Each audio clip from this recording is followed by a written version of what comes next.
السلام علیکم ورحمۃ اللہ نحمدہ ونصلی علی رسولہ الکریم اما بعد فاعوذ باللہ من الشیطان الرجیم بسم اللہ الرحمن الرحیم رب اشرح لی صدری ویسر لی امری واحلل عقدۃ من لسانی یفقہوا قولی۔ کتاب ریاض الصالحین ہم پڑھ رہے تھے۔ آج جو ہم نے باب آگے شروع کرنا ہے وہ بابٌ فی التفکر فی عظیم مخلوقات اللہ تعالی و فناء الدنیا و احوال الآخرۃ و سائر امورہا، یعنی اللہ تعالیٰ کی عظیم مخلوقات میں غور و فکر کرنے و فناء دنیا اور دنیا کے فنا ہونے اور آخرت کی ہولناکیوں اور دنیا اور آخرت کے تمام امور کا بیان، یعنی یہ اس باب ہے۔ مزید کیا ہے؟ وہ تقصیر نفسی اور نفس کی کوتاہی و تہذیبیہا اور اس کی اصلاح و تہذیب کے لیے و حملہا علی الاستقامتی اور اس کو استقامت پر قائم کرنے کا بیان۔ اور آپ کو یاد ہوگا کہ پچھلی دفعہ جو ہم نے آخری باب کیا تھا وہ باب الاستقامتی ہی تھا، یعنی استقامت کا بیان کہ دین پر کس طرح سے جمع جائے۔ اس سے پہلے ہم نے پڑھا تھا باب التوکل، کہ اللہ پر بھروسہ یا اس پر توکل کرنے کا بیان، باب الیقین و توکل تھا، ٹھیک ہے۔ اور آپ یہ دیکھیں کہ سارے ابواب جو ہیں وہ آپس میں انٹر ریلیٹڈ ہیں، کہ جب ایک انسان ایمان لے آتا ہے تو اس کا یقین اور توکل اللہ پر اس طرح سے بڑھ جاتا ہے کہ پھر وہ سب کچھ سارے معاملات اللہ ہی کی طرف لوٹاتا ہے، ٹھیک ہے۔ پھر اس کی نظر فانی دنیا پر اور صرف اسباب پر نہیں رہ جاتی، بلکہ وہ اللہ سبحانہ و تعالیٰ جو مسبب الاسباب ہے اس پر یقین رکھتا ہے۔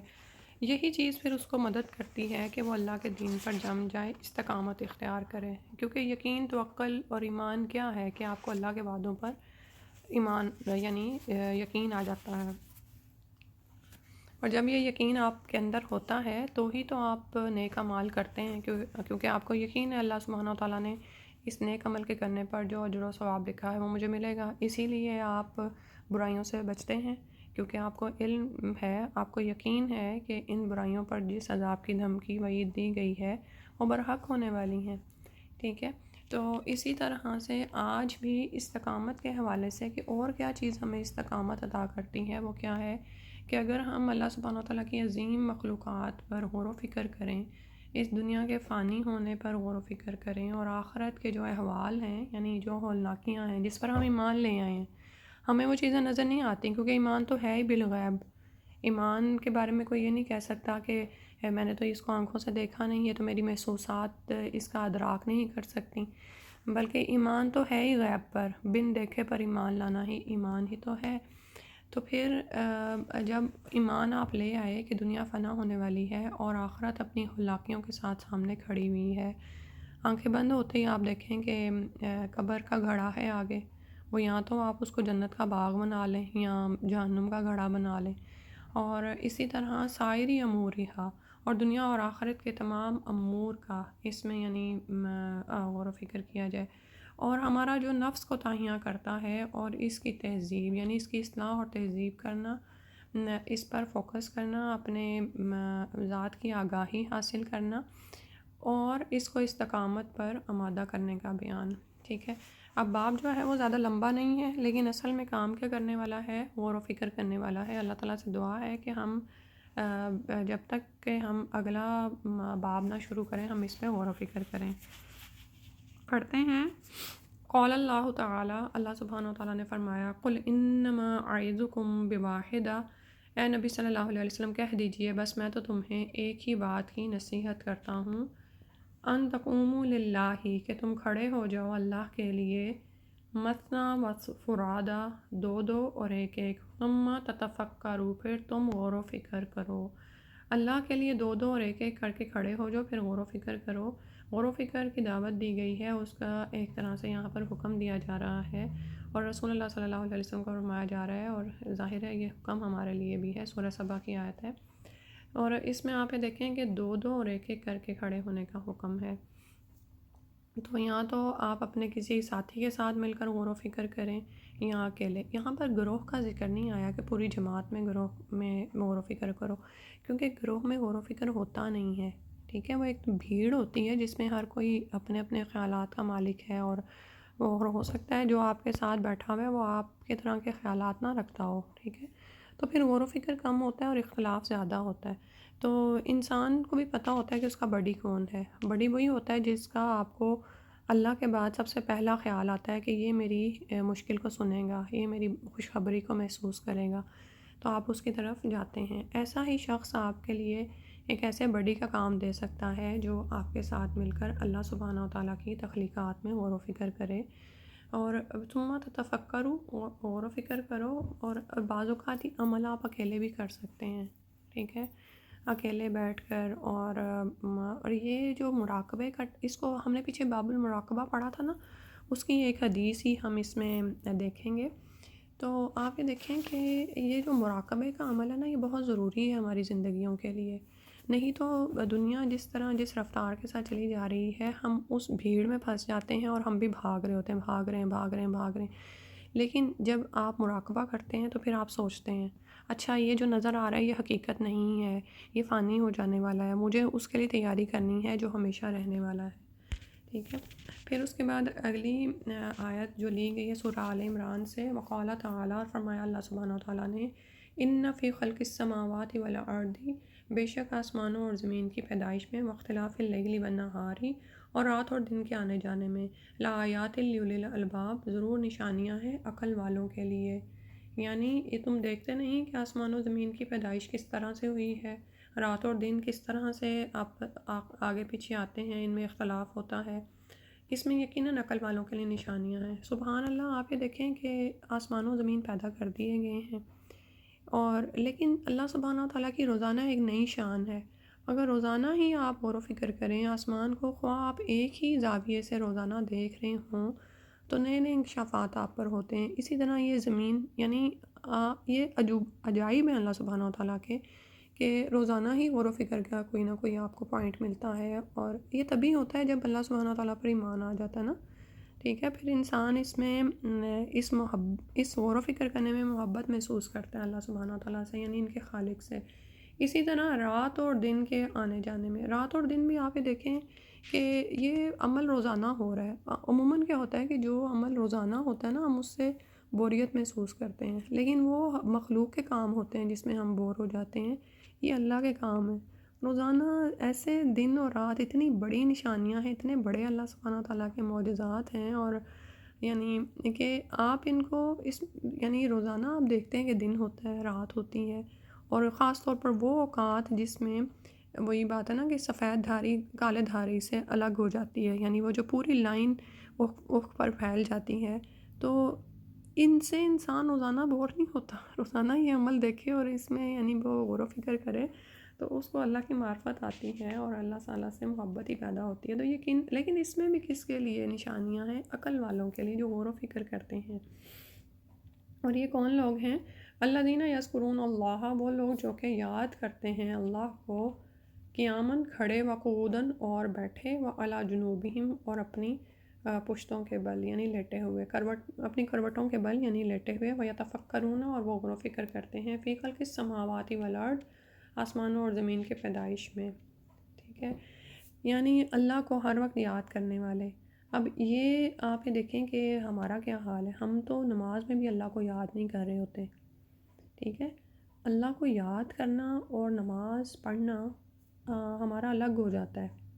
کیوں؟ کیونکہ ہم نماز کو ایز اے ریچول ادا کر رہے ہوتے ہیں۔ ابھی جو ایمان، یقین، توکل، دین پر استقامت کی بات ہو رہی ہے نا، اور غور و فکر کی، یہ غور و فکر آپ دیکھتے ہیں نا بچوں میں نہیں ہوتا۔ بچوں کو آپ نے کہہ دیا ہے کہ انہوں نے نماز پڑھنی ہے، وہ اٹھیں گے، دو چار یعنی کہ جیسے ٹکرے مارنی ہوتی ہیں، سجدے کیے، اور وہ کہیں گے نماز پوری ہوگی۔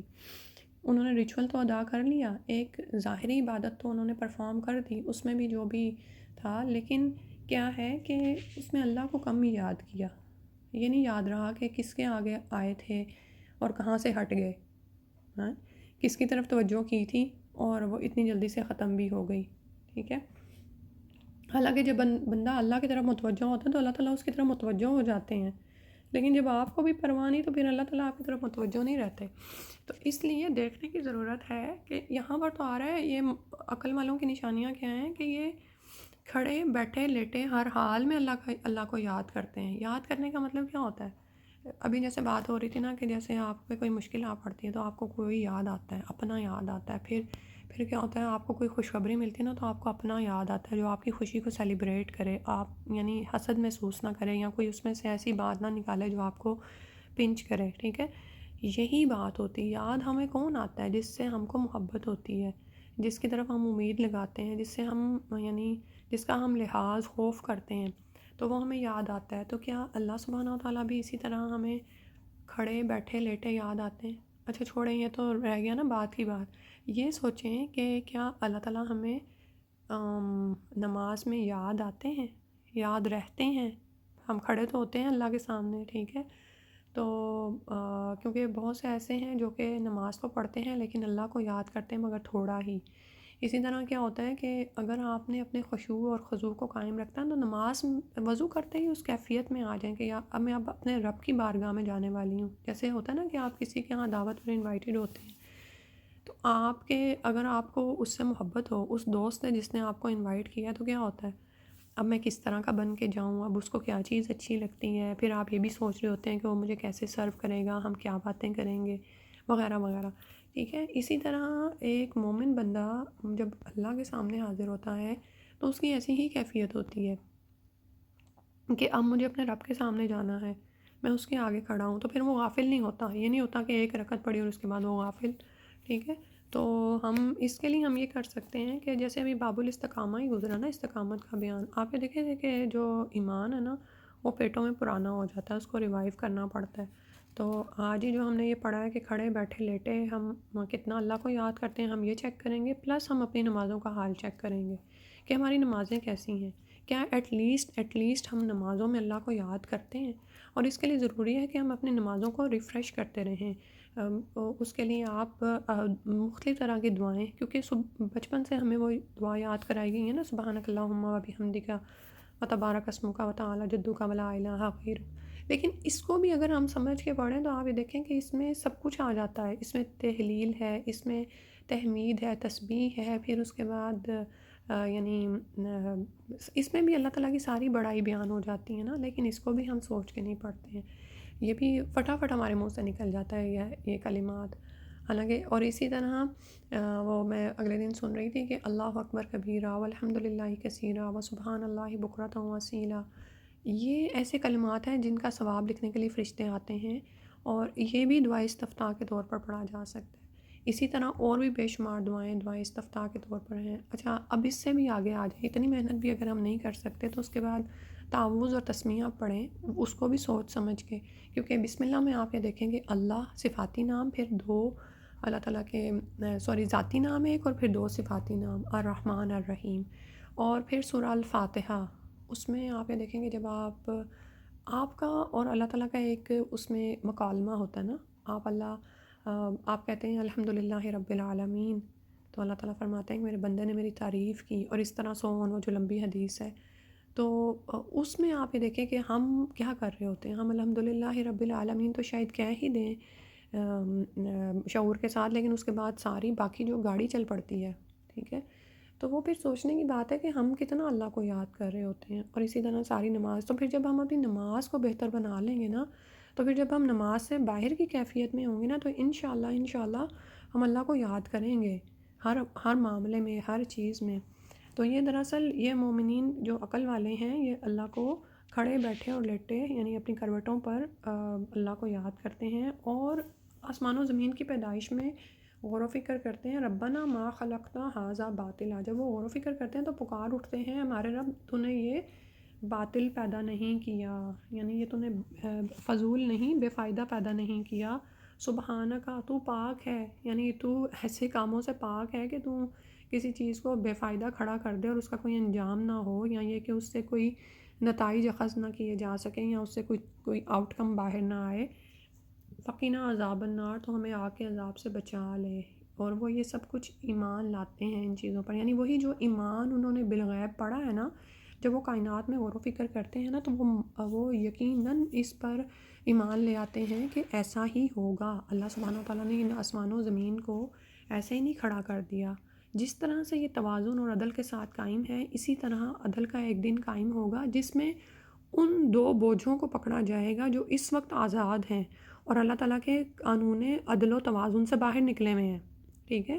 صرف 2 ہی ہیں نا ایسے بوجھ، انسان اور جن، جن کو آزادی دی گئی، جن کو اختیار دیا گیا کہ وہ اپنی مرضی سے اللہ تعالیٰ کی اطاعت کے دائرے میں رہیں، لیکن وہ نہیں رہ رہے، ٹھیک ہے؟ تو جس طرح اللہ سبحانہ تعالیٰ نے ساری کائنات کو تسخیر کر دیا انسان کے لیے، مسخر کر دیا ان تمام چیزوں کو، اور آسمان و زمین کو آپ یہ دیکھیں، سبحان اللہ، صرف آسمان کی پیدائش پہ ہم غور کریں تو کتنے صدیوں سے ایسے ہی کھڑا ہے اور وہ گرتا نہیں ہے ہمارے سروں پر، ٹھیک ہے؟ تو یہ وہ پکار اٹھتے ہیں کہ یا اللہ تو نے یہ بے فائدہ پیدا نہیں کیا، تو پاک ہے اس سے۔ تو یقیناً پھر وہ قیامت کا دن قائم ہونے والا ہے جس دن عذاب دیا جائے گا، تو یا اللہ ہمیں آگ کے عذاب سے بچا لے، کیونکہ جب ہمیں ایمان آ گیا تو آپ یہ دیکھیں کہ آگ کا عذاب تو ایسا ہے کہ مومن اس سے بے خوف نہیں رہ سکتا، اور اس کا تو ایک لمحے کے لیے بھی وہاں پر جانا یعنی انسان کا اس میں جانا نعوذ باللہ کھوپڑیوں کو جلا دینے والا ہے، تو ہم کیسے اس سے غافل رہ سکتے ہیں؟ تو وہ پکار اٹھتے ہیں فقنا عذاب النار، کہ اے رب ہمیں آگ کے عذاب سے بچا لے۔ یہ آیات آل عمران سے لی گئی ہیں 190 سے 191 تک، اور یہ آخری رکوع جو ہے سورہ آل عمران کا، نبی صلی اللہ علیہ وسلم کی سنت کو دہرا لیتے ہیں کہ وہ رات تہجد کے وقت جب اٹھتے تو آسمان کی طرف دیکھتے ہوئے ان آیات کی تلاوت فرماتے اور اس کے بعد نماز کی تیاری کرتے اور پڑھتے، ٹھیک ہے؟ تو ان آیات کو بھی ہم سوچ سمجھ کے پڑھیں اور حقیقتاً آسمان و زمین کی پیدائش میں اس وقت بھی غور کریں، رات کے وقت اٹھ کے بھی۔ اور وہی بات ہے نا کہ ابھی جو ہے نا کہ ثم تتفکروا فرادہ ثم تتفکروا، تو وہ جو رات کا وقت ہے نا وہ واقعہ ہی اس کے لیے بہترین ہے کہ آپ غور و فکر کریں۔ تو دراصل یہاں پر رہنمائی کس طرف کی جا رہی ہے کہ یہ دنیا اللہ سبحانہ تعالیٰ نے بنائی ہے اور یہ قرآن بھی انسان کی ہدایت کے لیے اترا ہے، تو اور یہ دونوں چیزیں خالق کی طرف سے ہیں۔ تو جب آپ قرآن میں غور و فکر کرتے ہیں یا آپ کائنات میں غور و فکر کرتے ہیں تو آپ پہچان جاتے ہیں کہ یہ ایک ہی خالق کی پیدا کردہ ہیں، یعنی ایک ہی خالق نے اس قرآن کو پیدا نہیں تھا کہنا، یعنی اس ایک ہی خالق ہے جس نے آسمان و زمین کو پیدا کیا، اور یہ قرآن اللہ سبحانہ تعالیٰ ہے ہی کا کلام ہے، ٹھیک ہے؟ یہ ہو نہیں سکتا کہ کلام الہی کائنات کے کانٹراڈکٹ ہو جائے، ٹھیک ہے؟ لیکن ہم کیا کہتے ہیں؟ ہم کہتے ہیں کہ قرآن 14ویں صدی کے لیے نہیں بنا، نعوذ باللہ ایسی باتیں لوگ کرتے ہیں نا کہ نہیں اس پر عمل نہیں ہو سکتا۔ کیسے نہیں ہو سکتا بھائی؟ قرآن میں اور قرآن کلام میں اور اسی طرح باہر کائنات میں دیکھو سب کچھ جو ہے، کہیں بھی تمہیں کوئی کنٹراڈکشن نظر نہیں آتی۔ تو اسی لیے تو خالق جس نے انسان کو پیدا کیا ہے اور اس کے لیے اس نے ایک ضابطہ حیات اتارا ہے، تو وہ ان میں بھی کوئی کنٹراڈکشن نہیں ہے۔ انسان کی تخلیق اس طرح سے کی گئی ہے کہ وہ اس دین شرعی پر آسانی سے عمل کر سکتا ہے، ٹھیک ہے؟ تو یہ باتیں جو ہیں وہ ہماری کوتاہ نظری ہے کہ ہم کہیں کہ قرآن پر اس دنیا میں عمل نہیں ہو سکتا، نعوذ باللہ۔ پھر تو آپ یعنی قرآن پر ایمان ہی نہیں لاتے، یہاں تو آپ اس بات پر ایمان نہیں لاتے کہ قرآن اللہ کا کلام ہے، یا پھر آپ یہ بات ماننے کو تیار نہیں کہ آپ کو اللہ نے پیدا کیا ہے۔ جس رب نے آپ کو پیدا کیا ہے وہ جانتا ہے کہ آپ کے لیے کیا ضابطہ حیات اس دنیا میں چاہیے تھا۔ تو یہ صرف ایک پوائنٹ ہے جو غور و فکر کے لیے میں نے آپ سے شیئر کیا، اس کے علاوہ بھی آپ بہت سے ہم پوائنٹ اس میں غور و فکر کے ساتھ بہت سے پوائنٹس پر پہنچ سکتے ہیں۔ اگلی آیت میں فرمایا وقال تعالی افلا ينظرون الى الابل کیف خلقت، کیا وہ دیکھتے نہیں کہ کس طرح سے پیدا کیے گئے ہیں اونٹ؟ یعنی اب اگر قریش مکہ کو دیکھا جائے تو ان کے سامنے کون سے جانور تھے؟ اونٹ ہی تھے نا۔ اور لیکن اگر اوورآل دیکھا جائے اور اونٹ پر بات کی جائے تو اتنی زیادہ اس کی خلقت میں عجائبات ہیں کہ ہم گنوا نہیں سکتے، ٹھیک ہے؟ آپ یہ دیکھیں کہ کس طرح سے بھوکا پیاسا رہ کر یہ صحرا کے میدان میں سفر کرتا ہے، اور اس کو صحرا کا ریگستان جہاز کہتے ہیں، اس ریگستان کا جہاز اس کو کہا جاتا ہے۔ اور کس طرح سے یہ یعنی زمینی خوراک نہیں کھاتا، آسمانوں یعنی جو اونچی چیزیں وہ کھاتا ہے، سبحان اللہ۔ اور پھر کس طرح سے یہ یعنی گرمی میں یہ رہتا ہے، اور اتنی گرمی میں اس کو یعنی جس طرح ہم اگر انسان اپنے بارے میں ہی سوچیں تو ہم تو ریگستان میں اس طرح سے نہیں رہ سکتے، ٹھیک ہے؟ لیکن اس کا کلیجہ نہیں پھٹتا، بہت سارے دن یہ بغیر کھائے پیے صحرا میں بآسانی سفر کر سکتا ہے۔ اور بھی بے شمار خصوصیات ہیں اس کی۔ پھر اللہ سبحانہ وتعالیٰ نے اس کے پاؤں دیکھیں کس طرح کے بنائے ہیں کہ کیسے یہ دوڑتا ہے ریت پہ. تو اس کے بعد فرمایا وَإِلَى السَّمَاءِ كَيْفَ رُفِعَتْ، اور طرف آسمان کے کیسے اس کو بلند کیا گیا ہے، بغیر ستونوں کے اس کو اٹھایا گیا ہے. ہمیں تو کوئی لینٹر اٹھانا پڑ جائے تو ہمیں کس طرح سے اس کو آپ یہ دیکھیں کہ تعمیر میں میرا خیال ہے سب سے بڑھ کر چھت ہی ہوتی ہے جس کو بنانا مشکل ہوتا ہے. پھر فرمایا وَإِلَى الْجِبَالِ كَيْفَ نُصِبَتْ، اور طرف پہاڑوں کے نہیں دیکھتے کہ کیسے نصب کر دیے گئے ہیں، کیسے گاڑ دیے گئے ہیں. اور انہی پہاڑوں کے لیے آتا ہے نا کہ ان کو زمین میں میخوں کی طرح گاڑا گیا ہے تاکہ یہ زمین ڈول نہ جائے. جتنا پہاڑ آپ کو نظر آ رہا ہوتا ہے نا اتنا ہی وہ نیچے ہوتا ہے. سبحان اللہ. جیسے درخت کا تنا جتنا اوپر جاتا ہے نا اتنی ہی اس کے جڑیں بھی زمین میں نیچے نیچے گہرائی میں چلی جاتی ہیں. اسی طرح پہاڑوں کو جتنا اونچا اٹھایا گیا ہے اسی طرح زمین میں بھی اس کو وہ گاڑا گیا ہے میخوں کو. آپ خود دیکھیں نا جب آپ کیل ٹھونکتے ہیں تو اس کو کس حد تک دیوار میں ٹھونکتے ہیں. اب مجھے اب یاد نہیں آ رہا بٹ مور دین ہاف تو دیوار کے اندر ہی چلا جاتا ہے. ٹھیک ہے کہ تاکہ وہ مضبوطی تو دے، جو بھی چیز آپ نے اس کیل پہ ٹانگنی ہے اس کو مضبوطی دے. تو پھر اسی طرح سے پہاڑوں کا وجود آپ دیکھ لیں کہ اللہ سبحانہ تعالیٰ نے کس طرح سے بنایا ہے. اور پھر طرح طرح کے مختلف طرح کی مٹی کے پہاڑ ہیں. سبحان اللہ. وَإِلَى الْأَرْضِ كَيْفَ سُطِحَتْ، اور طرف زمین کے نہیں دیکھتے کیسے وہ بچھا دی گئی ہے، یعنی کیسے اس کو بچھایا گیا ہے. اور اس میں سے چشمے، دریا، نہر، بہت ساری چیزیں پانی کے حوالے سے پھوٹتی ہیں. اور پھر یہ کہ یہ زمین کس طرح سے بیج اندر لے جاتی ہے اور پھر اس کو ہمارے لیے غذا کی صورت میں اگاتی ہے، نہ صرف ہمارے لیے بلکہ ہمارے جانوروں کے بھی کام آتی ہے.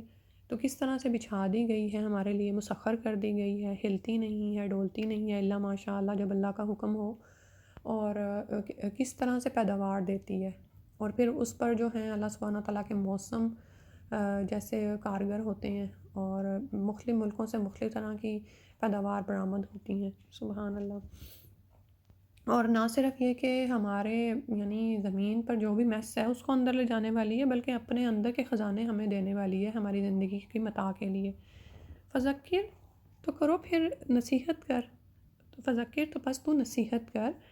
انما انت مذکر، بے شک تو نصیحت کرنے والا ہے. صرف نصیحت کرنے والا ہے.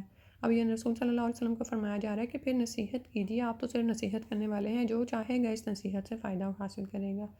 اور ہمیں بھی یہی فرمایا جا رہا ہے کہ اس قرآن کی طرف بلائیں، غور و فکر پر ابھاریں اور نصیحت کریں. جس کو تو یہ نصیحت فائدہ دے گی اس کو دے گی، جس کو نہیں ہے وہ بھی اللہ کا حکم ہوگا، لیکن ہم نے اپنا کام کرنا ہے. وقال تعالیٰ افلم یسیروا فی الارض فینظروا، پھر اللہ تعالیٰ نے فرمایا کیا وہ چلے پھرے نہیں زمین میں کہ وہ دیکھتے، یعنی وہ زمین میں چلے پھرے نہیں. دعوت دی جا رہی ہے کہ زمین میں چل پھر کر انہوں نے دیکھا نہیں کہ زمین میں کیا کچھ ہے اور اس میں غور و فکر کرتے. اور اس میں یہ ہے کہ نہ صرف کائنات کی جو نشانیاں ہیں، اس کے علاوہ جب آپ چلتے پھرتے ہیں زمین میں تو آپ تاریخ کے حقائق بھی جانتے ہیں نا، وہ چیزیں جو آپ نے پڑھی ہوئی ہوتی ہیں. پھر آپ ان جگہوں پر پہنچتے ہیں اور دیکھتے ہیں کہ کیسے اللہ سبحانہ وتعالیٰ نے تہذیبوں کو ہلاک کیا اور ان کی جگہ پر دوسرے لوگ لے آئے. تو فرمایا والآیات فی الباب کثیرہ، اور اس باب میں بہت سی آیات ہیں. ومن الاحادیث الحدیث السابق، اور احادیث کے حوالے سے یہاں پر انہوں نے حدیث بیان نہیں کی لیکن وہ حدیث باب المراقبہ میں گزر چکی ہے. ہم اس حدیث کو دیکھتے ہیں. باب المراقبہ حدیث نمبر 66 ہم پڑھ چکے ہوئے ہیں، اسی کو ہم دیکھتے ہیں. ابھی آج بھی ہم نے مراقبہ کی بھی بات کی ہے تو اس حدیث کو اب دوبارہ دیکھ لیتے ہیں. اللہ تعالیٰ سے دعا ہے کہ ہم ضرور اپنے لیے مراقبہ کا وقت نکالیں. اچھا، یہ حدیث ہے السابع عن ابی یعلیٰ شداد ابن اوس رضی اللہ عنہ عن النبی صلی اللہ علیہ وسلم قال. حضرت ابو یعلیٰ شداد بن اوس رضی اللہ عنہ سے روایت ہے کہ رسول اللہ صلی اللہ علیہ وآلہ وسلم نے فرمایا القیس من دان نفسہ، کہ عقل مند وہ ہے جو اپنے نفس کا محاسبہ کرے. دوسرے معنی ہے کہ جو اپنے نفس کو اللہ کے لیے عاجز اور پست کر لے. آپ یہ دیکھیں کہ جو شخص اپنے نفس کا محاسبہ کرے گا نا وہ کیا پائے گا.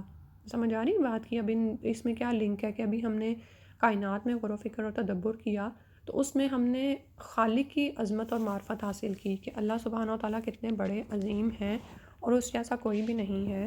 اس کے بعد جب انسان اپنی ہستی میں غور و فکر کرے گا نا تو وہ جانے گا کہ اللہ کے سامنے اس کی کیا حیثیت ہے۔ وہ ایک ادنا سی مخلوق ہے اور کہاں وہ سرکشی کرتی ہے اور حدوں سے باہر نکل جاتی ہے۔ تو اس کے دوسرے معنی انہوں نے کیے کہ پھر ایسا شخص کیا ہے کہ اپنے نفس کو اللہ کے لیے عاجز اور پست کر لے گا۔ سبحان اللہ، اللہ سبحانہ و تعالیٰ یہ ہمیں توفیق عطا فرما دے۔ آپ یہ دیکھیں کہ ہم میں سے اکثر لوگ خود آگاہی حاصل نہیں کرتے ہیں، یعنی وہ جانتے ہی نہیں ہوتے کہ وہ کون ہیں، کس لیے پیدا کیے گئے ہیں، ان کے اندر کیا کوالٹیز ہیں، ان کے اندر کیا بری عادتیں ہیں۔ حالانکہ اس چیز کا محاسبہ کرنا ضروری ہے، کیونکہ آپ یہ دیکھیں کہ جب ہم کسی مشین سے کام لے رہے ہوتے ہیں تو اس کو پھر فٹ رکھتے ہیں نا، اس کو اس کے اصل پیٹرن پر قائم رکھنے کی کوشش کرتے ہیں جس طرح سے وہ نئی ہمارے پاس مارکیٹ سے آئی ہوتی ہے، تاکہ ہم اس سے زیادہ فائدہ اٹھائیں۔ تو کیا ایسا سلوک ہم اپنے نفس سے بھی کرتے ہیں کہ یہ نفس جس کو اللہ سبحانہ و تعالیٰ نے پیدا کیا ہے، ہم جانیں کہ یہ کس مقصد کے لیے پیدا کیا گیا ہے اور کیا ہم اس سے میکسیمم بینیفٹ حاصل کر رہے ہیں کہ نہیں؟